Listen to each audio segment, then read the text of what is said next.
ജയ് മാതാ. ചരണം ശരണം രമാംബികേ, ചരണം ശരണം ത്രയംബകേ.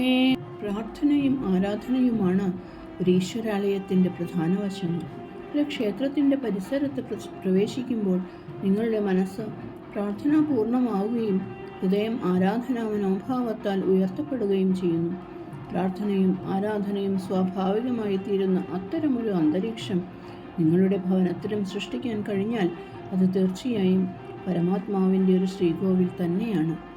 ചരണം ശരണം രമാംബികേ, ചരണം ശരണം ത്രയംബകേ.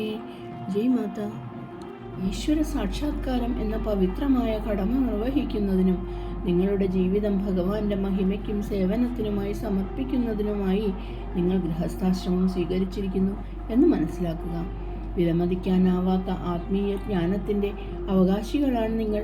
നിങ്ങളുടെ പൂർവികർ മിക്കവരും നിത്യമായ പരമാത്മാവിൻ്റെ ദർശനം ലഭിച്ച മുനിവര്യന്മാരായിരുന്നു.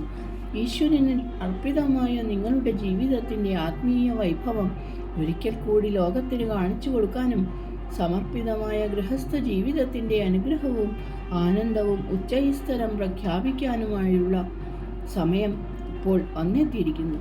നിങ്ങളുടെ മാതാപിതാക്കൾ നിങ്ങൾക്ക് നൽകിയത് നശ്വരമായ ഭൗതിക സമ്പത്താണ്. എന്നാൽ അമ്മ നിങ്ങൾക്ക് നൽകുന്നത് അനശ്വരമായ സമ്പത്തായ ദിവ്യജ്ഞാനമാണ്. ഗൃഹസ്ഥാശ്രമത്തിൽ ഇരുന്നു കൊണ്ട് തന്നെ ഈശ്വരൻ്റെ പൂർണ്ണതയിലേക്കുള്ള പ്രകാശപൂർണമായ പാത കാണിച്ചു തരാനാണ് അമ്മ വന്നിരിക്കുന്നത്. നിങ്ങൾക്ക് കരുത്തിൻ്റെ സന്ദേശം നൽകാനും നിങ്ങളുടെ മനസ്സുകളെ ജ്ഞാനം കൊണ്ട് പ്രകാശിപ്പിക്കാനും ഹൃദയങ്ങളിൽ ഈശ്വരഭക്തി നിറയ്ക്കാനും നിങ്ങളുടെ ജീവിതത്തെ മുഴുവൻ മാനവരാശിക്കും ഒരു അനുഗ്രഹമാക്കി മാറ്റാനുമാണ് അമ്മ നിങ്ങളുടെ ഇടയിൽ പ്രത്യക്ഷപ്പെട്ടിരിക്കുന്നത്. ചരണം ശരണം രമാംബികേ, ചരണം ശരണം ത്രയംബകേ. ജയ് മാതാ.